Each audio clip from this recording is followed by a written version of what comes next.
sa tanang panahon, dili sa panahon nga doon tayo problema. Kana nga mindset mga igsoon, delikado na. Dapat mga igsoon consistent. Consistent ta nga naa mo barog sa presensya sa Ginoo, whether bugat man or gaan ang ato ang gidala. Kanunay ang presensya sa Ginoo na. Nataw na to ang Jeremiah 29:13. Ningon siya, kung kinasing-kasing, tanawa, sugdo na to sa versikulo 19, sa 12, unya musampit kamo og mag-ampo. Unsa dito? Musampit og mag-ampo. Nganong kaning duha ka pulo nganong gipares man gyud ni. Kay dili lagi ta makaigsuon, makaampo kung di ta muduol. Sa atong pag-gather mga igsuon, whether or not kung ganahan ka og madili kinahanglang musampit ta sa Ginoo. Dayon unsay sa Dios, og unya pamation ko kamo. Mo sa Ginoo. Sa diyang musampit ta sa Dios, muampo ta sa Ginoo, bisud ampo, pag-ampo is surrender. Di ba? Not only dili nato ibutang sa pangunahuna nga ang pag-ampo is asking.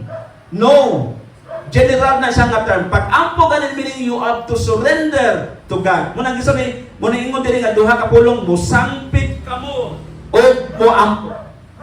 Kung kinasing-kasing kamo nga mudangot kanako, tabangan ko kamo. Munang ayang question na si Lord sa panahon nga nagpakiluoy ka, wa ka tabangi. Ano man, wa man makumpleto ang giningon diri. Di man nakita man ni Lord, wala man maglantaw si Lord sa to ang mga figure. Wala man maglantaw si Lord sa pagkamaayo natong musulti. Wa man maglantaw si Lord sa atong postura, sa atong panamit, bisag unsa pa nakimo panamit diha, kung ang atong kasing-kasing wala na align sa kabubuton sa Ginoo.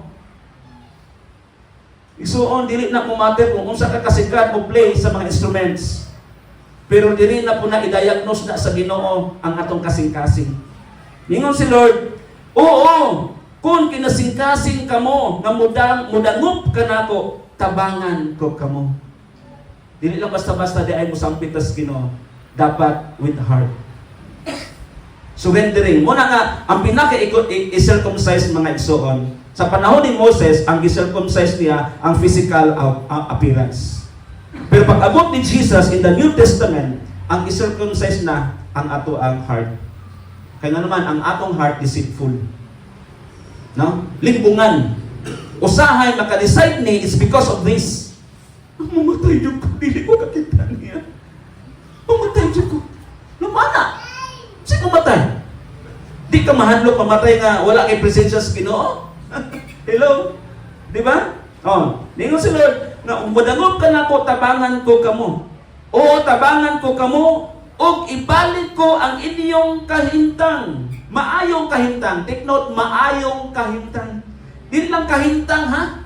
Pero ang sa pagod sa Ginoo mga igsoon nga, dili siya ganahan nga ang ato ang kinabuhi maunsa man, makaunsa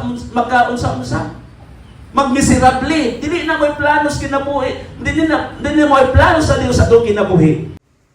Thanks for watching. Please do like and subscribe. Thank you.